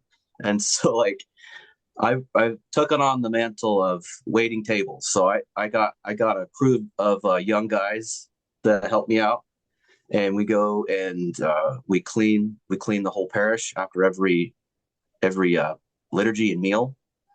We get people's trash off the tables. We try to be as helpful as we can. We clean the bathrooms, and it's through this. It's cool because you know through the servitude to the people in this way, doing these things, you know, you'd be surprised how many cool conversations you can have with people as you're like, "Hey, you done with that?" Then you're putting it in the trash, right? I'll just Right. like I'll probably like chill at every table for like 10, 5 minutes talking with everybody else. So and people are like, "Oh, it's so nice that you guys are doing this." It's like, no, it makes us feel like it blesses us to help you, you know? And so, outside the church, we have a thing where we get assigned to different people within the parish, and we go hang out with them. We, do that kind of stuff. So we're a real close knit community and a family, to be honest. Like we're all friends and good in relation with each other. So, Right. Yeah, no. And I'm always excited for that part. I'm a seminarian, and I'm always excited for the element of my work to where I get to do the extracurricular stuff, because no two parishes are equal in that way. Like how they kind of, you know, involve themselves outside of the services, and what they get to do for people, and kind of like in a more official way. Like, my parish does, like, little speaker events where, like, another local priest will come on, and they'll, we'll do Q&As, or we'll do like service projects for the homeless. Like, that stuff is so fun. I yeah, love doing that stuff. yeah. Have you guys maybe added anything to that apparatus during this season of Lent, like, to kind of bring people more involved into the reason for the season, so to speak? Yeah, so we've got we've got two projects that we're doing that we've been doing. We do it every year, and so one is we've been preparing, and for tomorrow morning we're going to go do the March for Life, and Oh, so no, no kidding. yeah, so we're gonna take in as many people with the parish, and the priest is going to be there. I'm going to be there, and hopefully, we tried to reach out to all the other Orthodox parishes. So hopefully, there's a big Orthodox presence at the March for Life tomorrow. That'd be really, really, really awesome. Beautiful. So we do that, and then the second thing that we do, because one of if it's not, it is the most I think important thing to me is children and standing up for the children. So one of the ministries that me and my wife have within the church is uh, we found uh, you could basically it's a clinic. It's run by Baptists, but they what they do is they have a facility. If you're thinking about getting an abortion, but you don't really want to do it, but you feel like maybe you're just too impoverished or I don't know what to do or whatever, you can go to this place and they take care of you and they help you deliver the baby and they set you up with food and clothing and stuff like that. So what we do is every year we set up like a little like a crib, or we set up a this year one of the parishioners is helping me. We're getting like a really couple big like crates because last year we had so much diapers and stuff we couldn't even fit it into them. It was just falling out. So this year what we do is we collect diapers, toddler like undergarments, wipes, and socks. And so we get all this stuff and then we just donate it to this place where they help out these women who are trying not to, go through with the abortion. Do me a favor, link me. If they have a link to support them, give it to me so I'll put it in the description of the video so people can help contribute to that because man, do we need more of that. Yeah. Oh my goodness. Yeah, no, the it's a problem everywhere, Hmm. abortion. Um, but especially here in America, like it's almost I don't even want to say it. It's almost taken on like this recreational or like kind of casual air Yeah. to people who support it, and I'm like, dude, we're gonna get whooped for this. Christ is not gonna be easy on this country if we keep this up. So we gotta like fix Yes, it. Yeah. I agree with you. It's shocking to see how casual abortion has become. Uh, it's like clipping your fingernails to some people. They Yeah. literally have no idea what they're doing, and only Christ can I think change that in someone to get them to see exactly what's wrong with that, But it's definitely sick the way that our country is one of the worst for sure at this. It's just like you're saying, it's a casual thing. There's no repercussions for it. Like there's no one telling them, oh, that's wrong, don't do that. But then of course you see women who have gone through with it and they're messed up mentally, physically. Abortion does stuff to you that mars you, and then your soul and your mind are marred forever too. And so it's a loss for everyone involved in the whole thing. I think a lot of people who go I mean no, I agree with you. Like for the ones that are like who are like explicit advocates of it, yeah, that's a change of heart that I think only the Holy Spirit and honestly in some cases maybe an exorcism could fix. But when you're looking at, the women that are going through these situations, whatever it might be, right? Like, they had a kid with somebody they're not with, or like, their financial situation is terrible, or they're getting goaded into it. They're just scared. They're terrified. They have like they feel like they had their whole life in front of them, and they're told that now it's all gone. It's just the dynamic is just horrifyingly like unpredictable from their perspective. And I think if we have these kind of support apparatuses, these things to help these people, we're going to see like a major reduction of it. I think that's what Russia did. I think the MP actually did a thing years and not years and years ago, but years ago, where they were just like, listen, if you really can't take care of your kids, give them directly to the church. We'll set up, orphanages and boarding schools and make sure that they're okay and they turn out to be good people. And then if at any point, I think if at any point that, you can take care of them, we'll retransition. But yeah, Yeah. we got to crack down on this like hard. Yeah. Well, one of my biggest dreams, I have no idea how it will happen or how, to even, get into doing this or having it to work out is we really need Orthodox hospitals. We need Orthodox orphanages, especially the orphanages. Um, if we could, and someday I could see it where we start to see Orthodox orphanages pop up. That would be a big, big help because, like you're saying, a lot of women, they just are confused and afraid of what's going to happen, and then you got to think about the way that our education system is run. All of the people that go through it, they are taught that it's not a baby, it's just a clump of cells. You're not committing murder, and so a lot of times people that get it done are just ignorant of what's actually they're actually doing. So education is we need to be an influence in that too, to bring the truth of this actually is murder, and these babies are important, and their lives are important to God.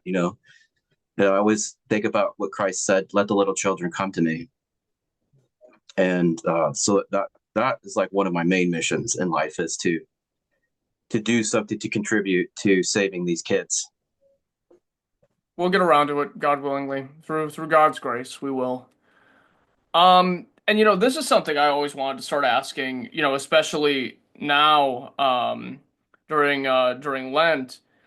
I think again, every parish has their own kind of localized tradition, culture, something that makes it what it is.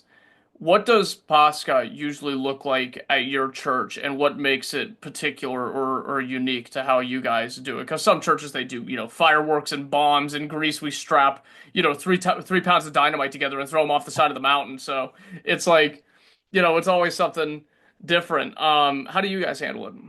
The way we usually end it, we will like rent a park or something, and then so most of the people at our church is a Romanian church, and so but I think there's like maybe just a handful of Romanians that actually are at our parish. We're all converts, so most of the people within the church are convert, just regular Americans that converted. So it kind of has like an American flair to it. I mean, we just like have a huge barbecue. We grill hot dogs, hamburgers, and steaks, and it's kind of like your just typical like American backyard barbecue. Sure.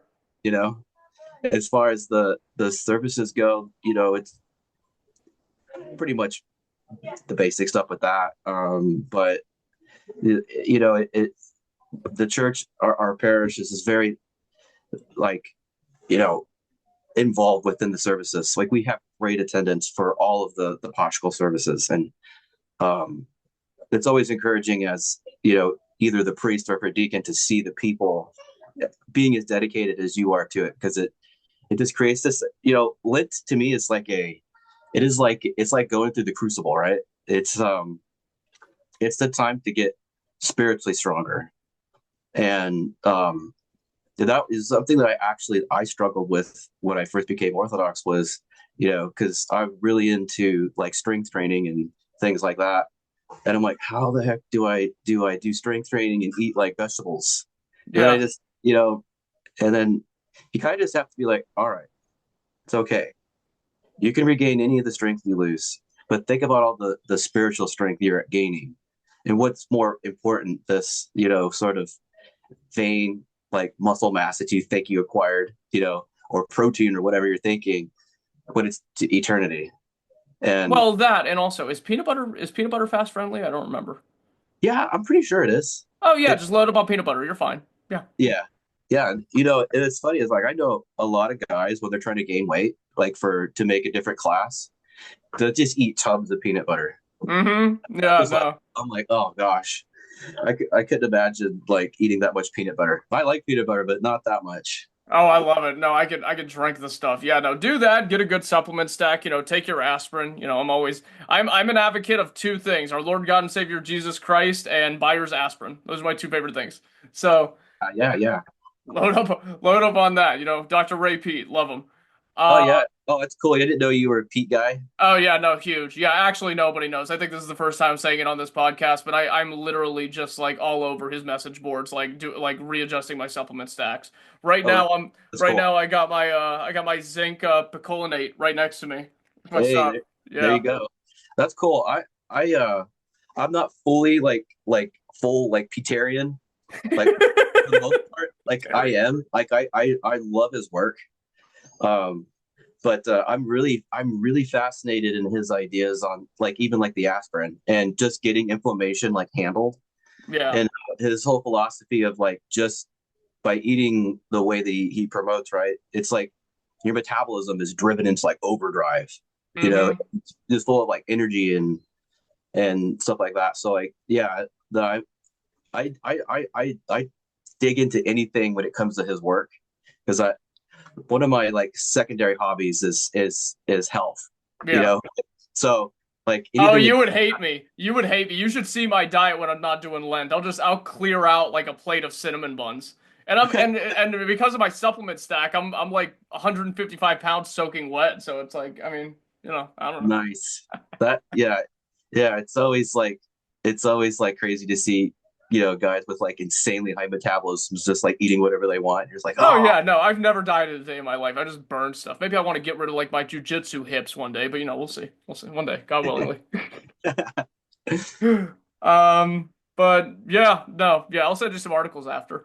Um, so as far as where you're at right now in your spiritual life and the work you do as a deacon, what lives and teachings of the saints do you use to assist and encourage you? hmm, that's a good question. I would definitely say there's two they're very small teachings, but one's from Saint Basil and one's from Saint Ambrose. The and also Saint John Chrysostom. So they all revolve around the honeybee, right? And so Saint Basil, he talks about when it comes to, the world, you know, I'm not trying to be like, like Veggie Tales and like I know like Be the Bee, the show, and like the Orthodox show. I love that show, but like for reals though, the bee, he takes what's good from a flower and he leaves the rest, right? That's the basic teaching of Saint Basil. And then say, and I have, since I've become Orthodox, I try to apply that to everything because there is truth in secular stuff, but there's also a lot of like garbage in it. So you can glean and take what's good and leave the rest. So I try to Yeah. live my life that way, and that's one of my favorite teachings from that. And Saint John Chrysostom, likewise, he talks about the honeybee and how you know he basically says it's the most exalted animal because it will do whatever it's asked to do and it loves to serve the queen, right? Basically. And Yeah, so and thankless about it too. It's like established in the Greek tradition that all bees attain paradise, like out of their service for everything without getting anything out of it. exactly. And then, you know, um, Saint Ambrose, he also was like I think he's like the patron saint of like bees and honey, right? So like he spoke a lot about, how the bee is the ultimate representation of like wisdom. Like do whatever bee's doing and apply it to your spiritual life and the way you live, and you can't go wrong because it's just they're selfless and they provide sweetness and goodness, right? So those are like the three teachings. Especially I'm actually I they're coming in the mail. I've got all of the books of Saint Ambrose coming in, so I'm really excited to dig into those during Lent. So, Yeah. but pretty much those are like the three ones I would there's also there's a few Celtic saints that do a lot of teachings on bees too. Um, it's crazy how much you can learn from such a small insect, but the way that they, like you were saying, like they're so selfless. I think if we can mold ourselves to being like that, then we become the ultimate servants to one another. And it is being a deacon. That's like the most important thing for me to learn to do too. So it's a good thing to dig into those things. Yeah. I the island that I'm from in Greece is world famous, if not just Euro famous for the honey that we produce on our island and what's it called? Maybe I'll send you a couple jars. It's good stuff. But Oh yeah, wow. no, no, I like bees. I think there's a lot we can learn from them. And in your time being Orthodox, have there been any people that you would consider particularly saintly or holy that you've interacted with? And what were these interactions like, if you could think of any? Hmm. Well, I would definitely say that interacting with His Eminence Bishop Nathaniel, Archbishop Nathaniel, he's our bishop. You know, he exudes a holiness that, and his holiness to me, it comes through the virtue of being compassionate. Like he is one of the most compassionate, like understanding people that I've ever met in my life. His graces. So uh definitely the bishop. And then um I'll say this so I can get some points with Father Thomas, but definitely our parish priest. He when he hears this, he's gonna be like, "Oh, Deacon, what are you saying?" But like, no, definitely our parish priest is one of the most holy people, just because of his dedication and his self-sacrifice and the way that he conducts himself to the people is fatherly, very fatherly, and um, you could see how the grace of God is working through him as a father of the church too. Because when he's you're doing confession with him or whatever it is that you're doing, you're seeing I'm seeing changes in the people in the parish, and it's through his shepherding.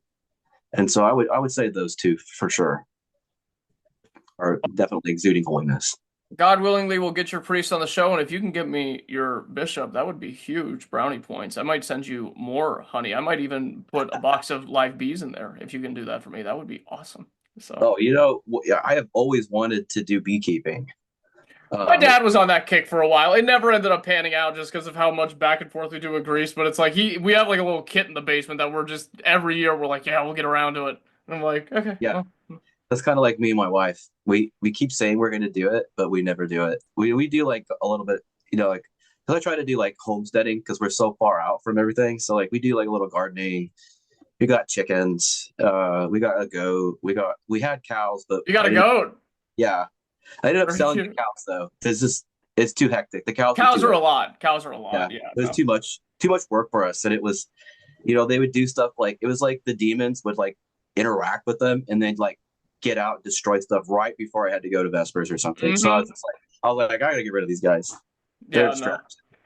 So Animals are a lot easier in Greece because it's like, yeah, you want a pet? Guess what? You put some food out, you'll have like three cats like right in front of your front door, and you just keep them for as long as you're there. And then like with the goats, nobody cares about the goats because it's just like, the shepherds over there. yeah, As long as they end up with the same number at the end of the day as they began with, they don't care. They'll trade off like half of their flock all the time, and they'll never know the difference. It happens all the time. You can just like grab one, take it home for the day, take it back. It's like, yeah, nobody minds. that's really cool. No, Yeah. I would love to go to Greece someday. That'd be awesome. Come on, man. Come get some sun. It's nice. I would love to. It sounds beautiful, and to visit all the monasteries and churches would like be epic to say the least, for sure.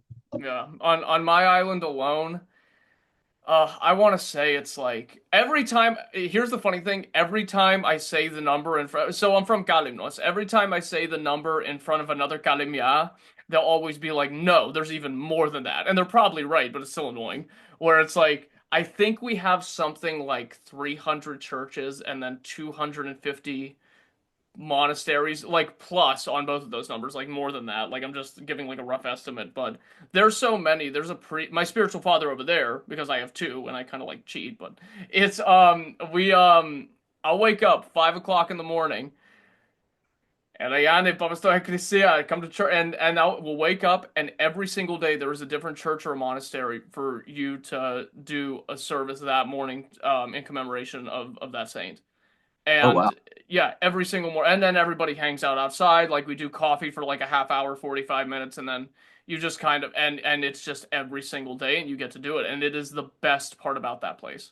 Mm, It's just wonderful, and it gets you ready. It gets you ready for like just the intensiveness of what it's like, entering into service for the church because like you're just there yeah. constantly just seeing how it works like for different services or whatever because there's always like a different like there's always like a different contagion that you have to do for every saint or whatever and it's really special. But yeah, man, come on. It's so nice and warm and relaxing that when I'm there I lose at least 20 IQ points because I don't have to use my brain, we'll put it that way. So Wow. Sounds like a really great place to go hang out. oh, trust me, it has plenty of its own issues, but that's what a home is. Homes have their own peculiarities, but it's beautiful, and I thank God that I'm from there. And Yeah. speaking of bees, listen, you don't need to do bees. You have a beehive already. Your wife is the queen bees. You have 7 babies.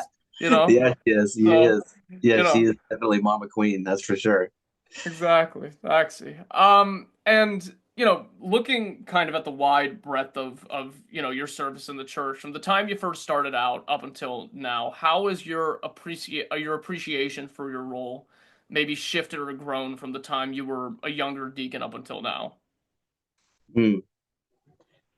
It is definitely um it's like for example, when you first become a deacon, at least for me, it may not be in all cases.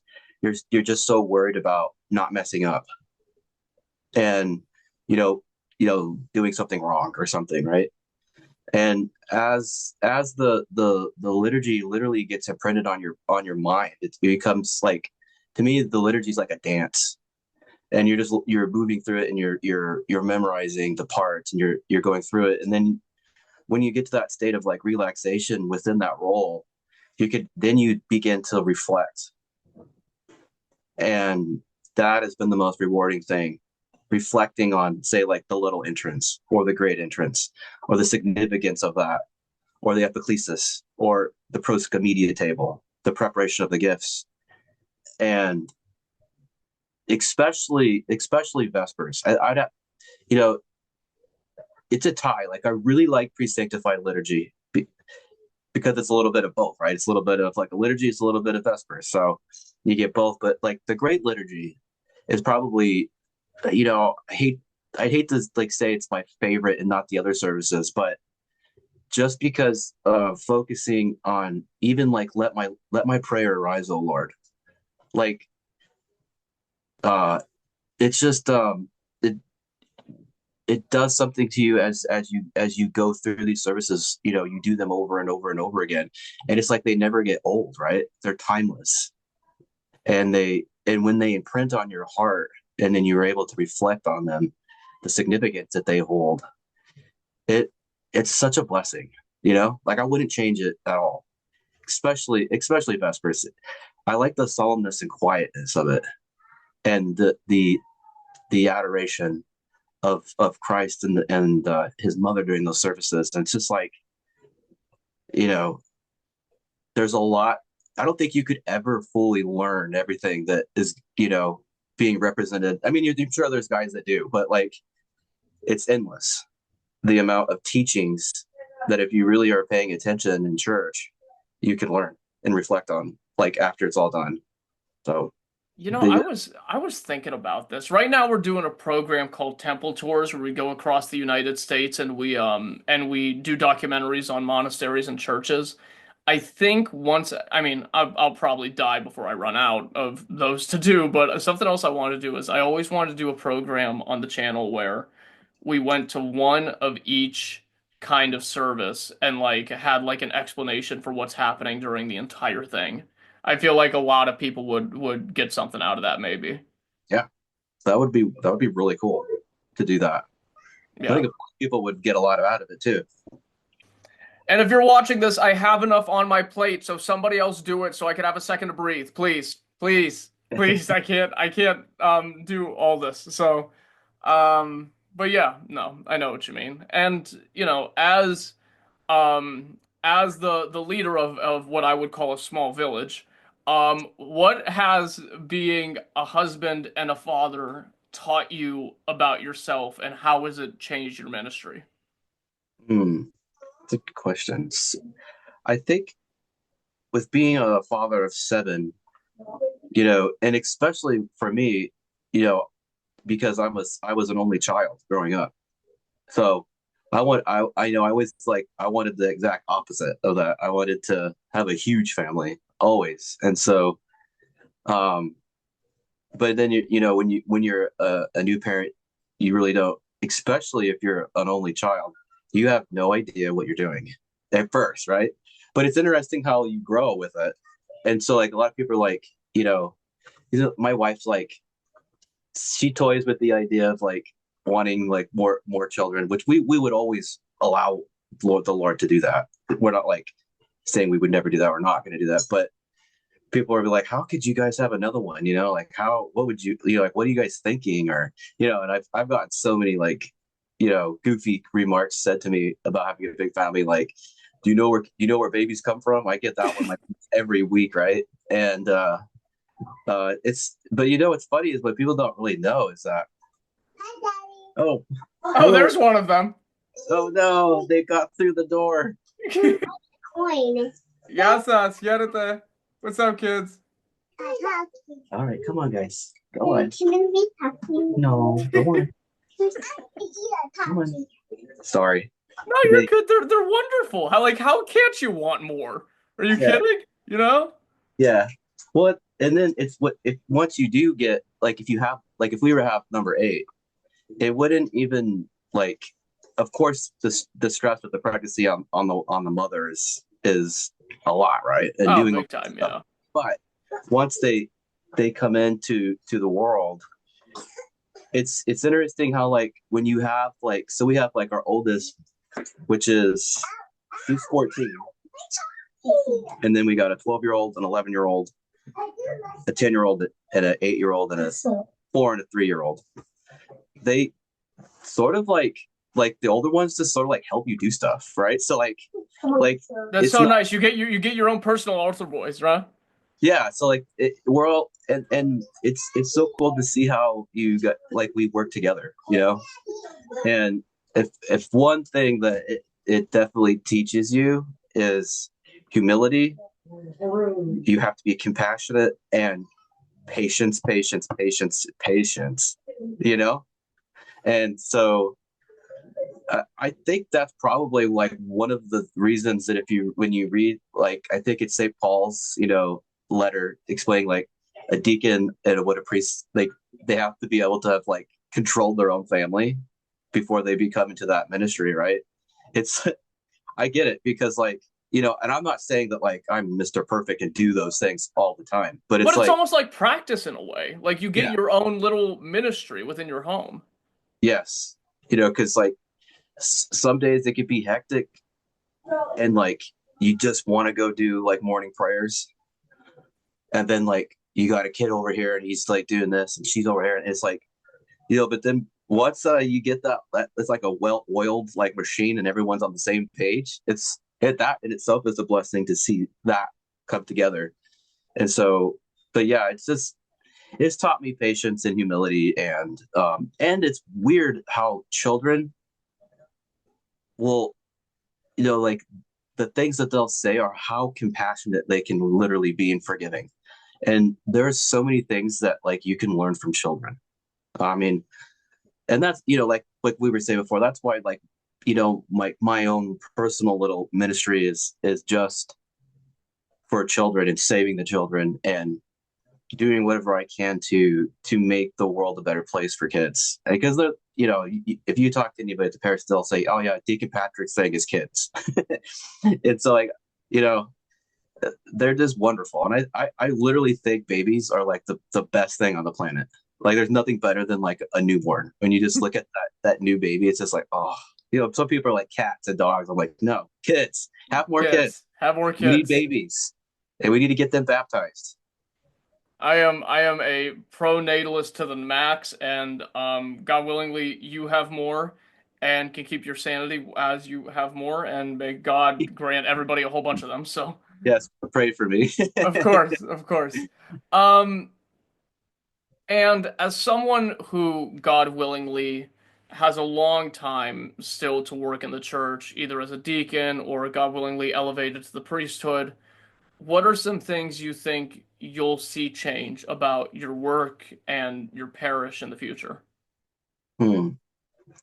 Well, I definitely think within the next maybe 2 or 3 years, I think because our parish has already outgrown its building, so we're gonna have to expand sooner or later into something much bigger.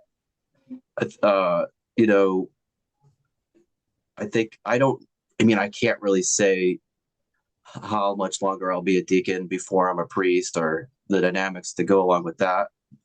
I'm perfectly happy to serve as a deacon for the rest of my life if that's what the Lord wants. I hope for my own wants and needs, I hope to become a priest in that time or in the future sometime. Uh, but I think it's just going to be a blast to expand, to bring orthodoxy to the people, and just continue to do the work of God, and save as much of the American people and anyone else around us as we can.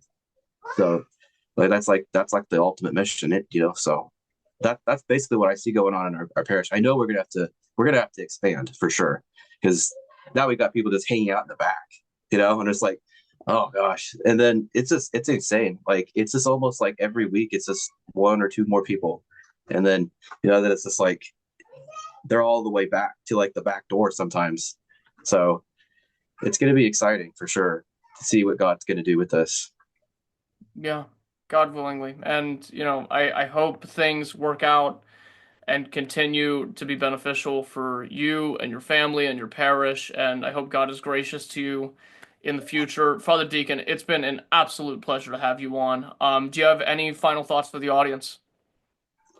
I guess the way I would, end it is, since we're in Lent, is I would just extol the people to practice servitude, like we were talking about with the bees, and just see how much it blesses you to serve people around you, even if it's just like your mom or like your sister or the elderly lady at church that has trouble getting up off the chair, or just be a servant to one another and just practice servitude, and then you will see that you'll be blessed.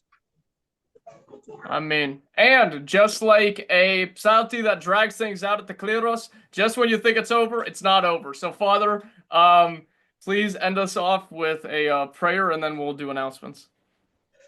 In the name of the Father, the Son, and the Holy Spirit. Oh Lord Jesus Christ, thank you for this interview. We ask that you bless it, and that you would use it to bring as many people who watch it into your most holy Orthodox Church.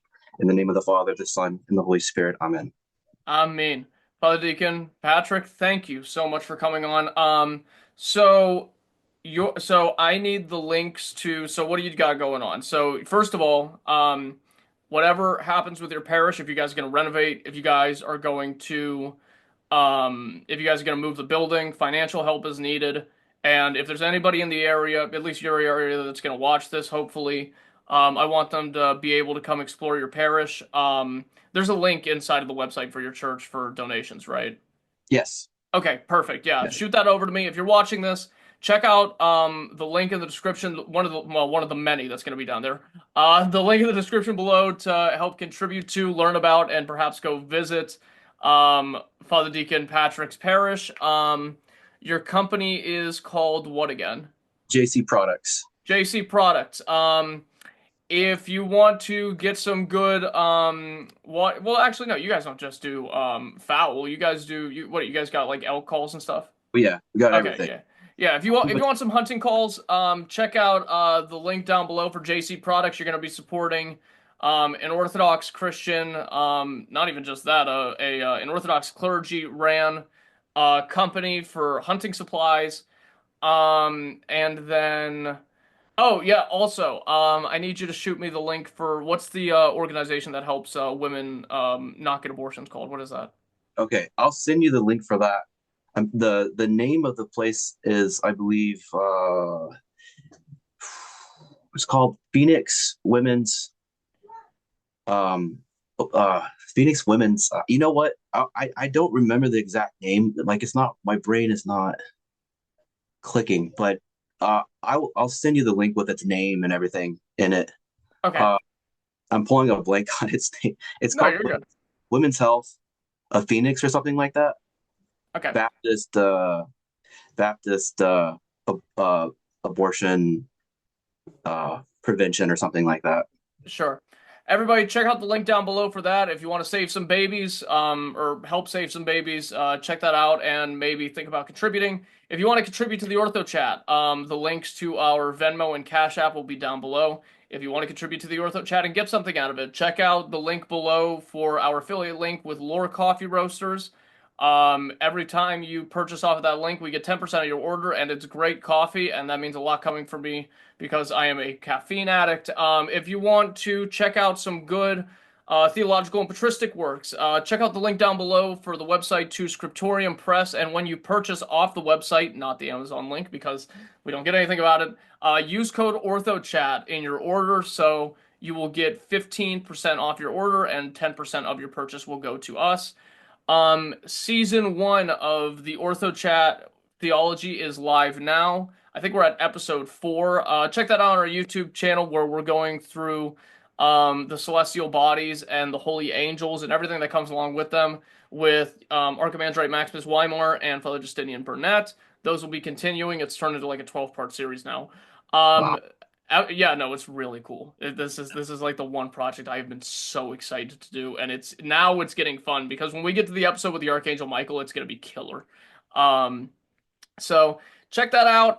Episode 1 of the Orthochat Temple Tours is live now, where we went down to Wheeling, West Virginia, and did a documentary on St. John the Divine Greek Orthodox Church with Father Dimitri Tsoukaris. Episode 2 will be out soon. Episode 1 of the Orthochat Passport, where we did our documentary and exposition on the life and monastery of St. Sava of Galinos, will be out soon. It's in the final stages. Our clothing brand, Orthodox merchandise at this point, we're going to be selling a whole bunch of stuff. You think it's just clothing? I mean, you should see how much stuff I have in the closet. Stratiatis, our Orthodox clothing and merchandise brand, will be out soon. On our Twitter account, which you can find in the link below this video, we are going to eventually. One of our workers, Michael, is in a difficult health situation. Please pray for him. He's a excellent young man and a dedicated worker to the program. Whenever he gets better, we will continue our readings of the life of Saint Paisios Amanathos. Big green book. You can just find it on Amazon. You know how to use the internet. And we will be doing new readings while he's out of service with Justin Seraphim on Twitter on our X Live Spaces. I think we're going to do it on Mondays now. He's going to, I don't remember what book we're going to be reading, but you know what? That just makes it a surprise. So, I think it's, you can just come find out, right? Well, I'll leave a link for our Twitter in the description below for the updates on that. And eventually we're going to begin our readings of Beacon from the Bay, published by one of our workers at the Orthochat, Gravantis, through the Tabellion Press, the collected works of St. Sebastian Dabovich of Jackson and San Francisco. The link to that will be down below in the description. What else are we doing? We got a whole bunch of there's some other stuff that we do. I forget what it is. The reason I'm forgetting is probably because I shut off the fake fireplace, so, that's probably why my brain's blanking. But everything that we do is going to be down in the description below. Before you decide to contribute anything to me, please contribute to Father Deacon Patrick's Parish first and assist his company and his work so he may continue to help bring people and guide people through the Orthodox faith. And besides that, brothers and sisters, Panagia Mazisu, may our Lord Jesus Christ, as all Holy Mother, all the angels and all the saints be with you all the days of your lives, and we will talk to you all later.